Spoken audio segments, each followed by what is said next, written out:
सत श्री अकाल दोस्तों, मैं हाँ प्रवीण कोमल ਤੇ ਤੁਸੀਂ ਵੇਖਣਾ ਸ਼ੁਰੂ ਕਰ ਦਿੱਤਾ ਹੈ ਗੱਲ ਪੰਜਾਬ ਦੀ YouTube ਚੈਨਲ।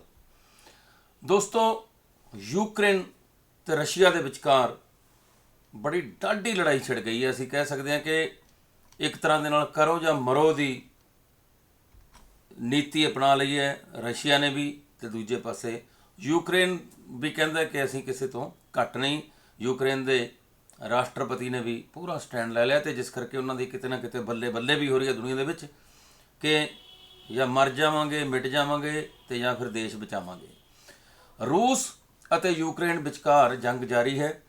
ਰੂਸ ਫੌਜੀ ਕਾਰਵਾਈ ਦੇ ਜ਼ਰੀਏ ਯੂਕਰੇਨ ਨੂੰ ਆਪਣੇ ਗੋਡਿਆਂ ਤੇ ਲਿਆਉਣਾ ਚਾਹੁੰਦਾ ਹੈ ਅਤੇ ਯੂਕਰੇਨ ਦੇ ਰਾਸ਼ਟਰਪਤੀ ਵੋਲੋਦੀਮੀਰ ਜ਼ੇਲੈਂਸਕੀ ਰੂਸ ਨੂੰ ਮੂੰਹ ਤੋੜ ਜਵਾਬ ਦੇਣ ਲਈ ਰੂਸੀ ਫੌਜ ਦੇ ਸਾਹਮਣੇ ਖੜੇ ਹੋ ਗਏ ਹਨ। ਹਾਲਾਂਕਿ ਯੂਕਰੇਨ ਨੂੰ ਨਾਟੋ ਵਿੱਚ ਸ਼ਾਮਲ ਹੋਣ ਦਾ ਲਾਲਚ ਦੇਣ ਵਾਲੇ ਅਮਰੀਕਾ ਨੇ ਯੂਕਰੇਨ ਦੇ ਰਾਸ਼ਟਰਪਤੀ ਵੋਲੋਦੀਮੀਰ ਜ਼ੇਲੈਂਸਕੀ ਨੂੰ ਦੇਸ਼ ਛੱਡਣ ਦੀ ਸਲਾਹ ਦਿੱਤੀ ਹੈ, ਯਾਨੀ ਕਿ ਅੱਗ ਲਾਈ ਤੇ ਡੱਬੂ ਕੰਧ ਤੇ, ਅਤੇ ਜ਼ੇਲੈਂਸਕੀ ਨੂੰ ਵਾਹਨ ਅਤੇ ਸਾਧਨ ਮੁਹੱਈਆ ਕਰਵਾਉਣ ਲਈ ਵੀ ਤਿਆਰ ਹੈ। ਪਰ ਰਾਸ਼ਟਰਪਤੀ ਜ਼ੇਲੈਂਸਕੀ ਨੇ ਦੇਸ਼ ਛੱਡਣ ਦੀ ਬਜਾਏ ਇਸ ਦੇ ਨਾਲ ਜੁੜੇ ਰਹਿਣ ਦਾ ਫੈਸਲਾ ਕੀਤਾ ਹੈ। ਸਭ ਤੋਂ ਵੱਡੀ ਗੱਲ ਇਹ ਹੈ ਕਿ ਰੂਸ ਨੇ ਯੂਕਰੇਨ ਤੇ ਹਮਲਾ ਕਿਉਂ ਕੀਤਾ। ਇਹਨਾਂ ਦੋਹਾਂ ਦੇਸ਼ਾਂ ਦੇ ਵਿਚਕਾਰ ਵਿਵਾਦ ਦਾ ਅਸਲੀ ਕਾਰਨ ਕੀ ਹੈ। ਸਵਾਲ ਇਹ ਵੀ ਉੱਠਦਾ ਹੈ ਕਿ ਕੀ ਇਹਨਾਂ ਦੋਹਾਂ ਦੇਸ਼ਾਂ ਦੇ ਵਿਚਕਾਰ ਤੀਸਰਾ ਵਿਸ਼ਵ ਯੁੱਧ ਛਿੜ ਜਾਵੇਗਾ। ਸਾਡੇ ਬਹੁਤ ਸਾਰੇ ਜਿਹੜੇ ਦਰਸ਼ਕ ਨੇ, ਸਾਡੇ ਸਬਸਕ੍ਰਾਈਬਰ ਨੇ, ਉਹਨਾਂ ਨੇ ਅਕਸਰ ਸਾਨੂੰ ਫੋਨ ਦੇ ਉੱਤੇ ਇਹ ਪੁੱਛਦੇ ਰਹਿੰਦੇ ਨੇ, ਤੇ ਇਸ ਕਰਕੇ ਇਹ ਜਿਹੜੀ ਅੱਜ ਦੀ ਵੀਡੀਓ ਹੈ ਇਹਦੇ ਵਿੱਚ ਆਪਾਂ ਜਾਣਦੇ ਹਾਂ ਇਹਨਾਂ ਸਾਰੇ ਸਵਾਲਾਂ ਦੇ ਜਵਾਬ। ਅਸਲ ਵਿੱਚ ਅੱਜ ਦਾ ਰੂਸ 1991 ਤੋਂ ਪਹਿਲਾਂ ਸੋਵੀਅਤ ਯੂਨੀਅਨ ਜਾਂ USSR ਸੀ, ਜਿਸ ਨੂੰ ਸੋਵੀਅਤ ਸਮਾਜਵਾਦੀ ਗਣਰਾਜ ਦੀ ਫੈਡਰੇਸ਼ਨ ਵੀ ਕਿਹਾ ਜਾਂਦਾ ਹੈ। ਸੰਵਿਧਾਨਕ ਤੌਰ ਦੇ ਉੱਤੇ ਸੋਵੀਅਤ ਯੂਨੀਅਨ ਜਾਂ USSR 15 ਸਵੈ ਸ਼ਾਸਨ ਵਾਲੇ ਗਣਰਾਜਾਂ ਯੂਨੀਅਨ ਆਫ ਆਟੋਨੋਮਸ ਰਿਪਬਲਿਕਨ ਦਾ ਇੱਕ ਸੰਘ ਸੀ। ਇਹਨਾਂ 15 ਸਵੈ ਸ਼ਾਸਨ ਵਾਲੇ ਗਣਰਾਜ ਦੇਸ਼ਾਂ ਦਾ ਪ੍ਰਸ਼ਾਸਨਿਕ ਅਤੇ ਆਰਥਿਕ ਤੌਰ ਦੇ ਉੱਤੇ ਸਖਤ ਨਿਯੰਤਰਣ ਸੀ। ਸਾਡੇ ਬਚਪਨ ਦੀਆਂ ਗੱਲਾਂ ਯਾਦ ਨੇ ਕਿ ਉਸ ਵੇਲੇ ਹਿੰਦੀ ਦੇ ਮੈਗਜ਼ੀਨ ਆਉਂਦੇ ਹੁੰਦੇ ਸੀਗੇ, ਸਾਡੇ ਪੰਜਾਬ ਦੇ ਵਿੱਚ ਵੀ, ਭਾਰਤ ਦੇ ਵਿੱਚ ਵੀ, ਜਿਹਦੇ ਵਿੱਚ ਸੋਵੀਅਤ ਦੇਸ਼ ਪ੍ਰਮੁੱਖ ਹੁੰਦਾ ਸੀ, ਸੋਵੀਅਤ ਨਾਰੀ ਪ੍ਰਮੁੱਖ ਹੁੰਦਾ ਸੀ, ਤੇ ਬੱਚਿਆਂ ਦੇ ਲਈ ਬਾਲ ਸਪੂਤਨਿਕ ਨਾਂ ਦਾ ਮੈਗਜ਼ੀਨ ਵੀ ਆਉਂਦਾ ਸੀ। ਉਹਨਾਂ ਦਿਨਾਂ ਵਿੱਚ ਰਸ਼ੀਅਨ ਜਿਹੜਾ ਸੀ, ਰੂਸ ਦਾ ਜਿਹੜਾ ਲਿਟਰੇਚਰ ਕਾਫੀ ਹਿੰਦੁਸਤਾਨ ਦੇ ਵਿੱਚ ਆਉਂਦਾ ਸੀ। ਤੁਹਾਨੂੰ ਦੱਸ ਦਈਏ ਕਿ ਸੋਵੀਅਤ ਸੰਘ ਦੀ ਸਥਾਪਨਾ ਸਾਲ 1917 ਦੌਰਾਨ ਰੂਸ ਵਿੱਚ ਬੋਲਸ਼ੇਵਿਕ ਕ੍ਰਾਂਤੀ ਜਾਂ ਰੂਸ ਦੀ ਕ੍ਰਾਂਤੀ ਤੋਂ ਬਾਅਦ ਹੋਈ ਸੀ। ਬੋਲਸ਼ੇਵਿਕ ਕ੍ਰਾਂਤੀ ਤੋਂ ਬਾਅਦ ਰੂਸ ਦੇ ਸਮਰਾਟ, ਜਿਸ ਨੂੰ ਜ਼ਾਰ ਕਹਿੰਦੇ ਸਨ, ਉਸ ਨੂੰ ਬਰਖਾਸਤ ਕਰ ਦਿੱਤਾ ਗਿਆ ਅਤੇ ਵਲਾਦੀਮੀਰ ਲੈਨਿਨ ਦੀ ਅਗਵਾਈ ਵਾਲੀ ਬਾਲਸ਼ੇਵਿਕ ਪਾਰਟੀ ਨੇ ਸੱਤਾ ਸੰਭਾਲੀ। ਜਿਵੇਂ ਹੀ ਉਸਨੇ ਸੱਤਾ ਸੰਭਾਲੀ, ਵਲਾਦੀਮੀਰ ਲੈਨਿਨ ਨੂੰ ਤੁਰੰਤ ਘਰੇਲੂ ਯੁੱਧ ਦਾ ਸਾਹਮਣਾ ਕਰਨਾ ਪਿਆ। ਇਸ ਘਰੇਲੂ ਯੁੱਧ ਨੂੰ ਐਂਟੀ ਬਾਲਸ਼ੇਵਿਕ ਵਾਈਟ ਫਰੰਟ ਜਾਂ ਵਾਈਟ ਮੂਵਮੈਂਟ ਵੀ ਕਿਹਾ ਜਾਂਦਾ ਹੈ।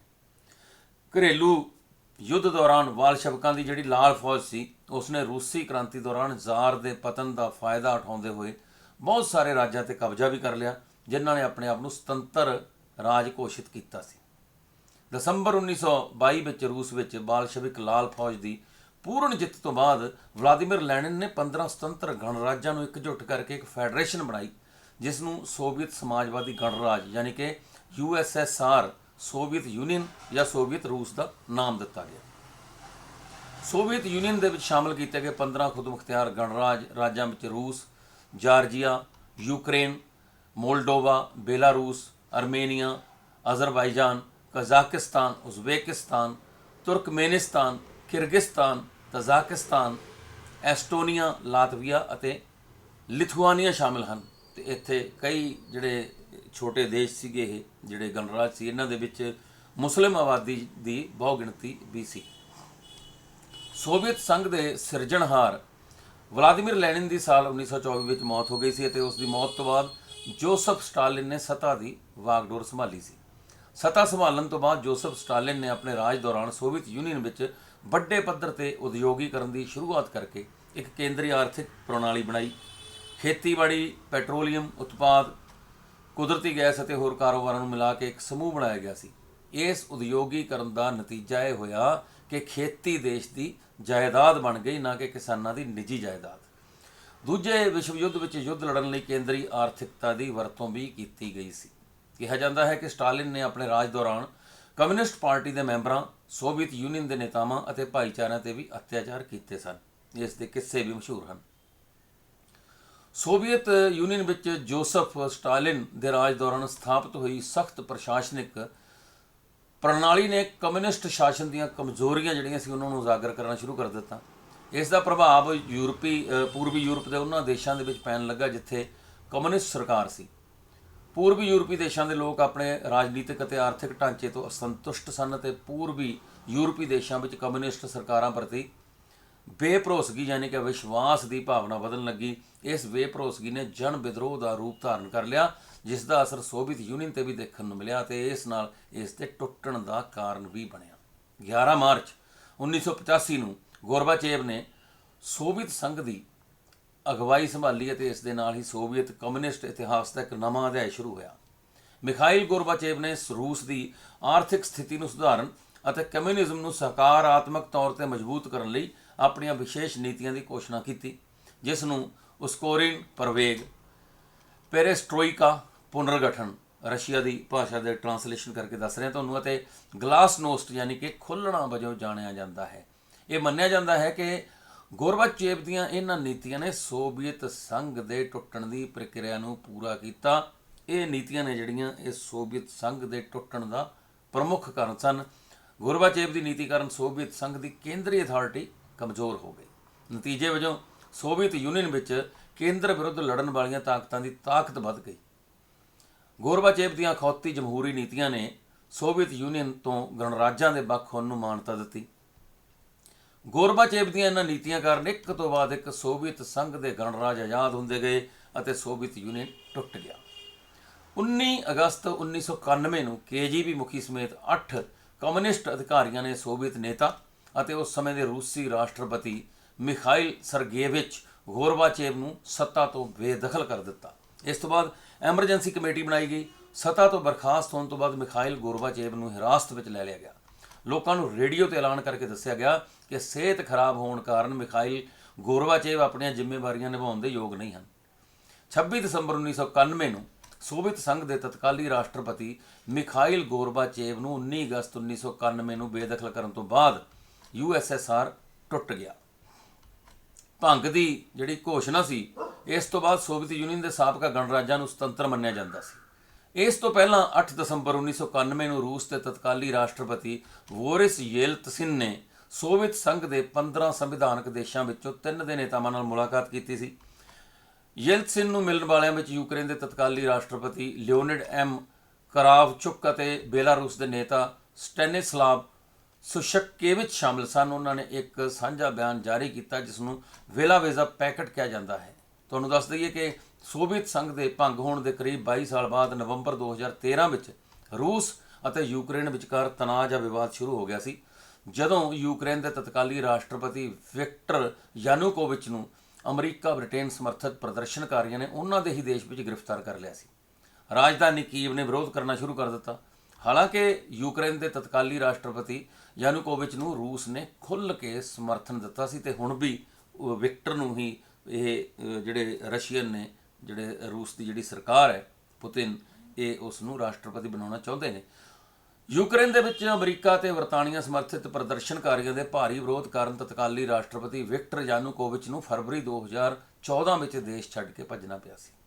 ਇਸ ਤੋਂ ਨਾਰਾਜ਼ ਹੋ ਕੇ ਰੂਸ ਨੇ ਦੱਖਣੀ ਯੂਕਰੇਨ ਦੇ ਕਰੀਮੀਆ ਨੂੰ ਆਪਣੇ ਨਾਲ ਮਿਲਾ ਲਿਆ ਸੀ ਤੇ ਇਸ ਤੋਂ ਬਾਅਦ ਉਸ ਨੇ ਉੱਥੇ ਵੱਖਵਾਦੀਆਂ ਨੂੰ ਵੀ ਆਪਣਾ ਸਮਰਥਨ ਸ਼ੁਰੂ ਕਰ ਦਿੱਤਾ।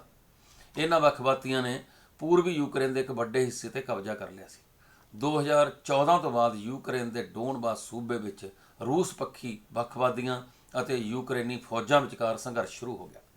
ਇਸ ਤੋਂ ਪਹਿਲਾਂ 1991 ਵਿੱਚ ਜਦੋਂ ਯੂਕਰੇਨ ਸੋਵੀਅਤ ਸੰਘ ਤੋਂ ਵੱਖ ਹੋਇਆ ਸੀ ਤਾਂ ਕਈ ਵਾਰ ਕਰੀਮੀਆ ਨੂੰ ਲੈ ਕੇ ਦੋਹਾਂ ਦੇਸ਼ਾਂ ਵਿਚਕਾਰ ਝੜਪ ਵੀ ਹੋਈ ਸੀ। 2014 ਤੋਂ ਬਾਅਦ ਰੂਸ ਅਤੇ ਯੂਕਰੇਨ ਵਿਚਕਾਰ ਤਣਾਅ ਜਾਰੀ ਰਿਹਾ। ਪੱਛਮੀ ਮੁਲਕਾਂ ਨੇ ਇਹਨਾਂ ਦੋਹਾਂ ਮੁਲਕਾਂ ਵਿਚਕਾਰ ਟਕਰਾਅ ਨੂੰ ਰੋਕਣ ਤੇ ਸ਼ਾਂਤੀ ਸਥਾਪਿਤ ਕਰਨ ਲਈ ਪਹਿਲ ਕੀਤੀ। ਫਰਾਂਸ ਅਤੇ ਜਰਮਨੀ ਨੇ ਬੇਲਾਰੂਸ ਦੀ ਰਾਜਧਾਨੀ ਮਿੰਸਕ ਵਿੱਚ 2015 ਵਿੱਚ ਦੋਹਾਂ ਦੇਸ਼ਾਂ ਦੇ ਵਿਚਕਾਰ ਸ਼ਾਂਤੀ ਅਤੇ ਜੰਗਬੰਦੀ ਦੇ ਸਮਝੌਤੇ ਤੇ ਦਸਤਖਤ ਕੀਤੇ ਸਨ।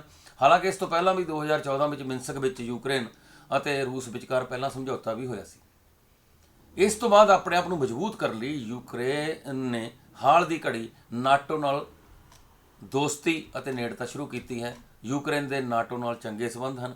ਨਾਟੋ ਯਾਨੀ ਕਿ ਉੱਤਰੀ ਅਟਲਾਂਟਿਕ ਸੰਧੀ ਸੰਗਠਨ ਦੀ ਸਥਾਪਨਾ 1949 ਵਿੱਚ ਤਤਕਾਲੀ ਸੋਵੀਅਤ ਯੂਨੀਅਨ ਨਾਲ ਨਜਿੱਠਣ ਲਈ ਕੀਤੀ ਗਈ ਸੀ।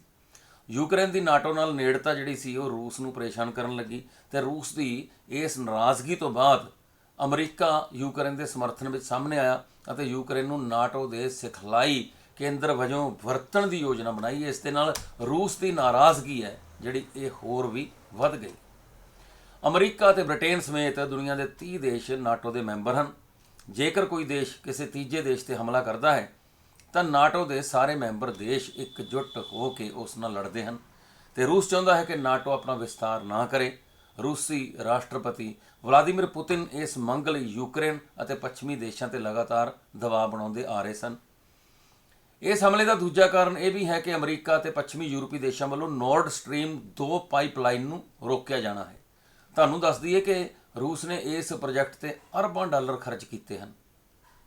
ਇਸ ਦੇ ਜ਼ਰੀਏ ਰੂਸ ਫਰਾਂਸ ਜਰਮਨੀ ਸਮੇਤ ਪੂਰੇ ਯੂਰਪ ਨੂੰ ਗੈਸ ਅਤੇ ਤੇਲ ਦੀ ਸਪਲਾਈ ਕਰਨਾ ਚਾਹੁੰਦਾ ਹੈ। ਇਸ ਤੋਂ ਪਹਿਲਾਂ ਪਾਈਪਲਾਈਨ ਜਿਸ ਰਾਹੀਂ ਇਹ ਸਪਲਾਈ ਯੂਕਰੇਨ ਰਾਹੀਂ ਜਾਂਦੀ ਸੀ, ਇਸ ਦੇ ਲਈ ਰੂਸ ਹਰ ਸਾਲ ਯੂਕਰੇਨ ਨੂੰ ਲੱਖਾਂ ਡਾਲਰ ਅਦਾ ਕਰਦਾ ਸੀ।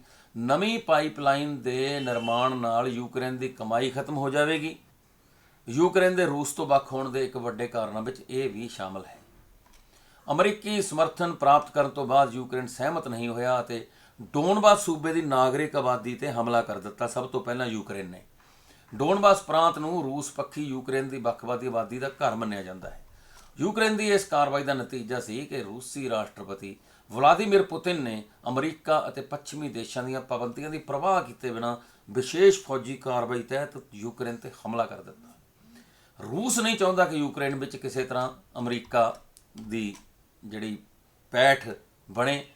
ਯੂਕਰੇਨ ਕਿਸੇ ਵੀ ਤਰ੍ਹਾਂ ਅਮਰੀਕਾ ਨਾਲ ਚੱਲੇ। ਇਸ ਦਾ ਇੱਕ ਵੱਡਾ ਕਾਰਨ ਇਹ ਵੀ ਹੈ ਕਿ ਰੂਸ ਦੇ ਯੂਕਰੇਨ ਨਾਲ ਭਾਵਨਾਤਮਕ ਸੰਬੰਧ ਹਨ। ਰੂਸ ਦੀ ਨੀਂਹ ਯੂਕਰੇਨ ਦੀ ਮਿੱਟੀ ਤੋਂ ਹੀ ਰੱਖੀ ਗਈ ਸੀ। ਰੂਸ ਦੀ ਪਛਾਣ ਯੂਰਾਲ ਪਰਬਤ ਲੜੀ ਵੀ ਯੂਕਰੇਨ ਵਿੱਚੋਂ ਲੰਘਦੀ ਹੈ। ਅਮਰੀਕਾ ਅਤੇ ਰੂਸ ਵਿਚਕਾਰ ਲੰਬੇ ਸਮੇਂ ਤੋਂ ਵਿਵਾਦ ਚੱਲ ਰਿਹਾ ਹੈ। ਸ਼ੀਤ ਯੁੱਧ ਤੋਂ ਬਾਅਦ ਵੀ ਸਥਿਤੀ ਨਹੀਂ ਬਦਲੀ ਹੈ। ਦੂਜੇ ਪਾਸੇ ਰੂਸ ਦੀ ਸ਼ਕਤੀ ਨੂੰ ਨਜ਼ਰਅੰਦਾਜ਼ ਨਹੀਂ ਕੀਤਾ ਜਾ ਸਕਦਾ ਤੇ ਤੁਹਾਨੂੰ ਦੱਸ ਦਈਏ ਕਿ ਰੂਸ ਸਿਰਫ ਆਪਣੀ ਇੱਜ਼ਤ ਬਰਕਰਾਰ ਰੱਖਣਾ ਚਾਹੁੰਦਾ ਹੈ, ਨਾ ਕਿ ਇਸ ਨੂੰ ਬਦਨਾਮ ਕਰਨਾ। ਰੂਸ ਕੇਵਲ ਇਹੋ ਚਾਹੁੰਦਾ ਹੈ ਕਿ ਉਸ ਦਾ ਸਨਮਾਨ ਕਾਇਮ ਰਹੇ, ਨਾ ਕਿ ਉਸ ਨੂੰ ਬਦਨਾਮ ਕੀਤਾ ਜਾਵੇ। ਉਮੀਦ ਹੈ ਦੋਸਤੋ ਕਿ ਤੁਹਾਨੂੰ ਇਹ ਜਾਣਕਾਰੀ ਪਸੰਦ ਆਈ ਹੋਵੇਗੀ। ਤੁਹਾਨੂੰ ਗੁਜ਼ਾਰਿਸ਼ ਹੈ ਕਿ ਇਸ ਵੀਡੀਓ ਨੂੰ ਅੱਗੇ ਵਾਇਰਲ ਜ਼ਰੂਰ ਕਰੋ ਤੇ ਨਾਲ ਦੀ ਨਾਲ ਦੋਸਤੋ ਗੱਲ ਪੰਜਾਬ ਦੀ ਨੂੰ YouTube ਦੇ ਉੱਤੇ ਸਬਸਕ੍ਰਾਈਬ ਕਰਨਾ ਨਾ ਭੁੱਲੋ। ਜਿਨ੍ਹਾਂ ਦੋਸਤਾਂ ਨੇ ਚੈਨਲ ਸਬਸਕ੍ਰਾਈਬ ਕੀਤਾ ਹੈ ਉਹਨਾਂ ਦਾ ਬਹੁਤ ਬਹੁਤ ਧੰਨਵਾਦ। ਜਿਨ੍ਹਾਂ ਨੇ ਨਹੀਂ ਕੀਤਾ ਉਹਨਾਂ ਨੂੰ ਗੁਜ਼ਾਰਿਸ਼ ਹੈ ਕਿਰਪਾ ਕਰਕੇ ਚੈਨਲ ਨੂੰ YouTube ਦੇ ਉੱਤੇ ਸਬਸਕ੍ਰਾਈਬ ਜ਼ਰੂਰ ਕਰੋ ਤੇ ਨਾਲ ਦੀ ਨਾਲ ਦੋਸਤੋ ਬੈਲ ਆਈਕਨ ਵਾਲਾ ਬਟਨ ਵੀ ਦਬਾਓ ਤਾਂ ਜੋ ਤੁਹਾਨੂੰ ਨੋਟੀਫਿਕੇਸ਼ਨ ਤੇ ਅਪਡੇਟਸ ਮਿਲਦੇ ਰਹਿਣ। ਤੇ ਹੁਣ ਦਿਓ ਇਜਾਜ਼ਤ। ਵੇਖਦੇ ਰਹੋ ਗੱਲ ਪੰਜਾਬ ਦੀ ਟੀਵੀ, ਗੱਲ ਸਾਡੀ ਤੇ ਸਾਡੇ ਸਾਰਿਆਂ ਦੀ। ਸਤਿ ਸ੍ਰੀ ਅਕਾਲ।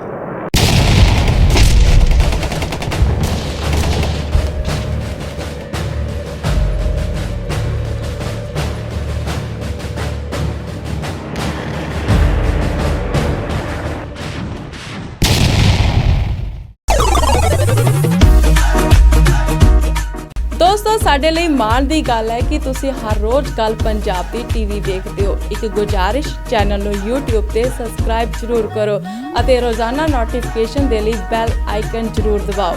ਦੇਸ਼ ਅਤੇ ਦੁਨੀਆ ਦੀ ਜ਼ਿਆਦਾ ਜਾਣਕਾਰੀ ਲਈ ਤੁਸੀਂ ਜੁੜੇ ਰਹੋ ਗੱਲ ਪੰਜਾਬ ਦੀ ਟੀਵੀ ਦੇ ਨਾਲ।